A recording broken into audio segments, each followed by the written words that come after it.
guys, welcome back to First Chapter Friday. Today's book is called Maniac Magee. It's by Jerry Spinelli. It did win the Newbery Award that year.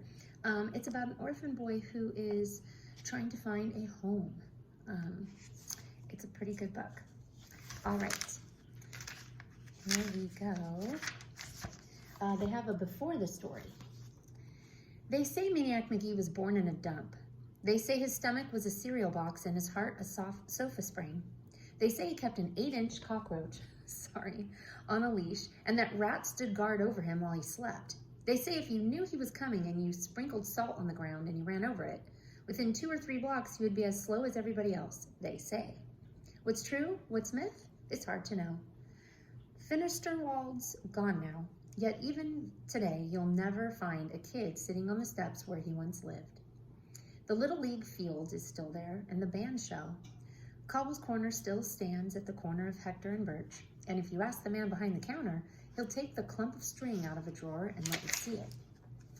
Grade school girls in 2 Mills still jump rope and chant, "Maniac, maniac, he's so cool. Maniac, maniac, don't go to school. Runs all night, runs all right. Maniac, maniac, kissed a bull."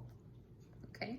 And sometimes the girl holding one end of the rope is from the west side of Hector, and the girl on the other end is from the east side.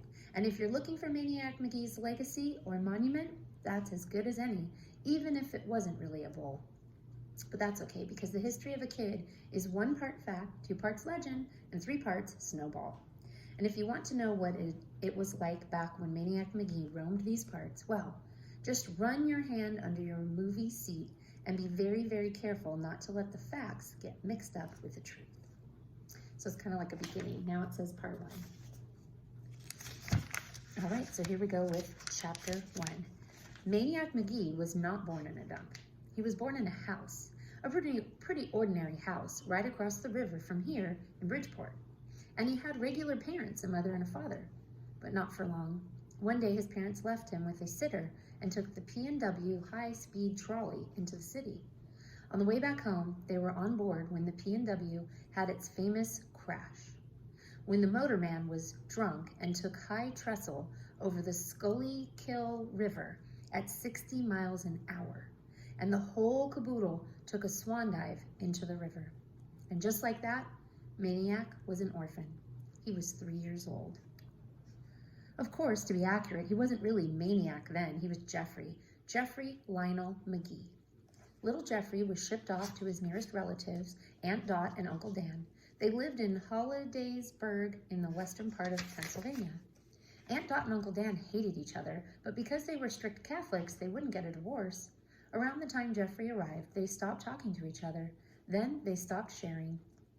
Pretty soon, there were 2 of everything in the house: 2 bedrooms, 2 TVs, 2 refrigerators, 2 toasters.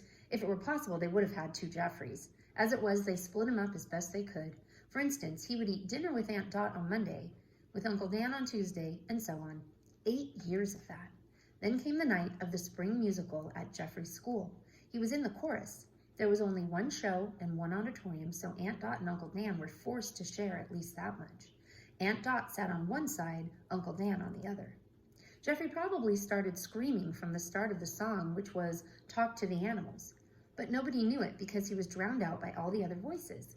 Then the music ended, and Jeffrey went right on screaming, his face bright red by now, his neck bulging. The music director faced the singers, frozen with his arm still raised. In the audience, faces began to change. There was a quick smatter of giggling by some people who figured the screaming kid was part of the show, some funny animal maybe. Then the giggling stopped, and eyes started to shift and heads started to turn, because now everybody could see that this wasn't part of the show at all, that little Jeffrey Magee wasn't supposed to be up there on the risers, pointing to his aunt and uncle, bellowing out from the midst of the chorus, "Talk, talk, will ya? Talk, talk, talk." No one knew it then, but it was the birth scream of a legend. And that's when the running started.